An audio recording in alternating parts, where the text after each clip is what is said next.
What's good, y'all? Welcome back to Rick Knows Hoops. I'm your host, Tyreek. Be sure to leave a like and subscribe if you are new. It's a place where we talk about NBA basketball, so if you love hoops, this is the place for you. And man, oh man, we just got one of the best games of the year provided to us in the Western Conference play-in between the 7-seeded LA Lakers and the 8-seeded Golden State Warriors. And it was a game early on where Golden State looked like they were primed for the upset, man. Really the main three players for the Lakers, Anthony Davis, LeBron James, and Dennis Schroeder were struggling early on, and that's a credit to the Warriors defense, which has been playing so well lately. Steph Curry was, doing his thing in the first half. Even guys like Juan Toscano Anderson were hitting shots. Jordan Poole was playing well. Kent Bazemore was having a good game, but then in the second half, the game really flipped, and we saw the Lakers start to look like the team that we all believed them to be for the most part. And it really started with the defensive side of the ball. They were able to get back in the game. Big shout out to Alex Caruso, man. He really provided some great defense on Stephen Curry. He really did his thing. He really deserves a lot of credit for this game. Even Wesley Matthews was playing good defense. He drew a few offensive fouls in this game. And then Anthony Davis and LeBron James started to, heat up a little bit on the offensive side. I think AD finished with a team high, 25 points. And he just started to get easy buckets around the rim, got a couple layups to dunk in. Then he ended up hitting some jumpers. And then LeBron really got into his point guard game. He really started to control the pace of the game with his playmaking. And he was hitting guys on open cuts, on point, on target passes. And the game really it started to flip. I think LA had 35 points in the third quarter when they only had 42 at halftime. And they really started to contain Stephen Curry a little more, just making it harder for him to get easy shots, which he was doing so well in the first half. And then the fourth quarter was just great basketball. It was back and forth. It's kind of hard to even explain. LA went on the big run to start the quarter, and then Steph came back into the game, and he hit a couple shots. He was getting to the basket, and he was finishing. People who don't understand that Steph is one of the best finishers at the guard position in the league. He's always been such a great finisher. And it was a back-and-forth game, and then LeBron decided to hit a 30-foot go-ahead three-pointer with the shot clock winding down after Draymond, hit him in the eye, and LeBron said he was seeing three different rims he couldn't see, but he ended up hitting the go-ahead shot. And then great defense on the final possession. Well, the possession before for the Warriors, Jordan Poole got a great look, and I really like Jordan Poole. It was a great look. Ball just kind of rimmed out on him. But then the final possession with 2 seconds left, they got the ball to Steph, but Anthony Davis was there and he forced a turnover.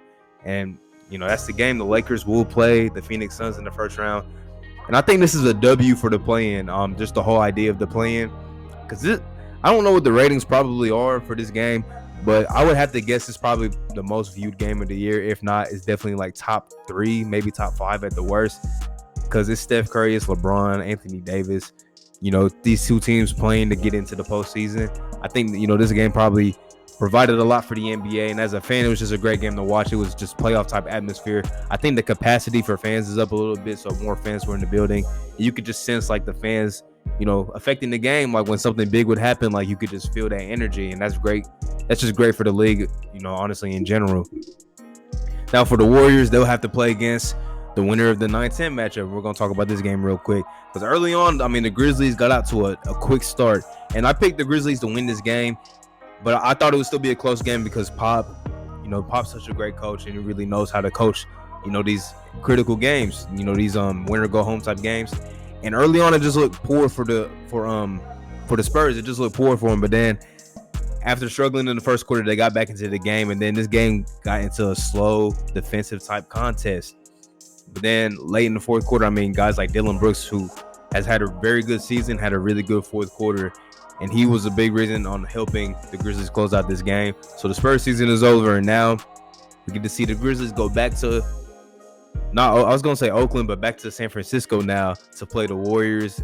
And the winner of that game will get the 8 seed. And they will have the task of playing the Utah Jazz in the first round. If I'm making a prediction, I would go out on a limb and say the Warriors will probably win this game. But I still think it will be a good contest. These two teams just played last week, and it was a very good game. Steph Curry had to drop 40 to win the game. So I think this could be a very good game. Keys for this game for the Grizzlies, what changed their game last week against the Warriors? Dylan Brooks fouled out early in the fourth quarter, and then Steph went crazy. So Dylan Brooks, who's been a very good defender this season, he's got to stay out of foul trouble. That's the main key. Also for the Warriors, I like what I saw today from Draymond Green on both ends of the floor. His playmaking has been great this season. He's always been a very good playmaker, but it just seems like it's on a different level this season. And I think defensively he's still as good as he's ever been, and he might even be a little bit better defensively, even though he's lost a little step athletically. I just think instincts wise, you could just tell he's a much smarter defender now. He was doing an amazing job on Anthony Davis. I mean, Anthony Davis still ended up having a pretty high scoring game, but Draymond Green was playing great defense. He had a lot of different deflections and stuff like that, and he was making it tough for AD. So I really like what I've seen from Draymond Green. And also the Warriors supporting cast was kind of cool this game. But I would like to see Wiggins just take a little more command of the offense when Steph's on the bench. Because when I was watching, it was with Steph sat out the first couple minutes of the fourth quarter, and the Warriors couldn't do anything offensively. And Wiggins was on the court, and Wiggins has this problem where sometimes he's on the court and he's just kind of there. He's just kind of running around. He needs to take a little bit more command of the offense when Steph Curry's on the bench. And he's shown me that he can do it at times this season. He just has to be more consistent. And it's asking a lot for him just to do that now when the playoffs are pretty much here. I mean, these are playoff type games. But Wiggins has the talent to do it, and he's really got to lock in, I think. W for the play-in, though. Big time W for the play-in. I'll talk about the Eastern Conference games, too, from the other night since I didn't get to do a video last night. Jason Tatum, 50 in the play-in game. Bro. I was on a podcast with my guy, and we were basically saying, we didn't see the Celtics having a chance to win this game. But the only way that the Celtics have been able to really win games lately is if Jason Tatum has big games, and he had another big game. And it's pretty much tailor-made for him because he's really dominated the Wizards this season. I think he dropped 40 on them and then a 30-point game on them too. And now he dropped 50 on them. The Wizards just don't have a defender that can match with Jason Tatum. I mean, Rui Hachimura, he's too slow. He's a solid defender, but he's too slow for Jason Tatum. And then Bradley Beal's undersized and he's hobbled. He's hurt. They don't really have the defenders on the wing to really match Jason Tatum. And he was getting to the free throw line. I mean, probably the best I've seen him this season. I mean, 17 free throw attempts, and he was just making his shots. I mean, he was taking some tough ones, but he was making them, so it was his night. As for the Wizards, this game against the Pacers, who the Pacers beat up on the Hornets, I didn't expect that game to be as much of a blowout as it was, but they beat up on them. I'm gonna just preview the 8-9 matchup. It's going to be tough for the Wizards because Bradley Beal doesn't look healthy. And this team, as good as Russell Westbrook has been, this team rides on how good Bradley Beal is and how effective he is as an offensive player. And if he's not close to 100%, it's going to be tough, and it's going to be even tougher if Russell Westbrook has a game like he had against the Celtics. I mean, his counting numbers may look good, but his impact just wasn't there. His impact was not there on the court. So they're going to have a, tough hill to climb because I think the Pacers are a very solid team. Karis LeVert being out is a big time hit for them. When I was making my pick in the on the podcast, I did not even know Karis LeVert wasn't playing, but I still picked the Pacers to win. But not having him is a big time hit, and they've been dealing with some other injuries too. But I think that's going to be a very competitive game. These two teams played a couple weeks ago. It was a very good game. I think it went into overtime. But Bradley Beal had a big game that time around, and depending on how healthy he is, man, that could change the entire swing of this game. Man, the playoffs are here, man.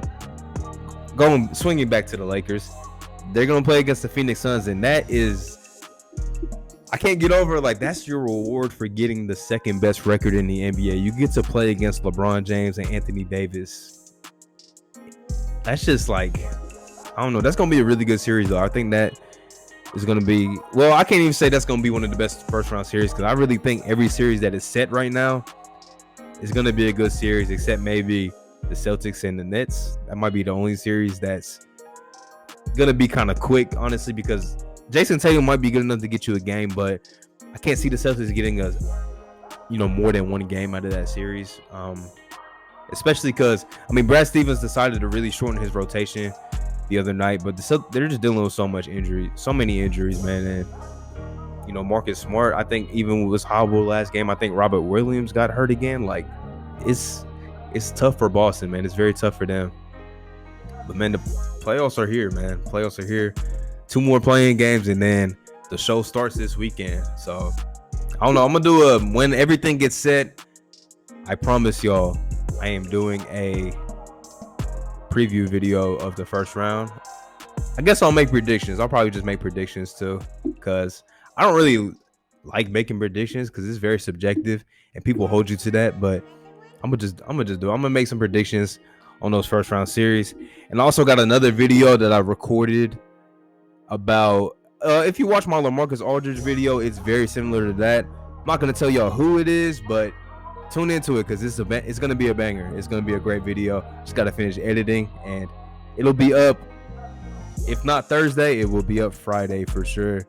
I can't wait for y'all to see it, man. The LaMarcus video got a lot of good reception, so I hope this one, does the same thing, and if not more. But yeah, game of the year, possibly, maybe one of the best that I've got to watch for sure. And the Lakers move on, and the Warriors are still fighting for their playoff lives, man. Be sure to leave a like if you did enjoy, and I'll be back next time, y'all. Peace.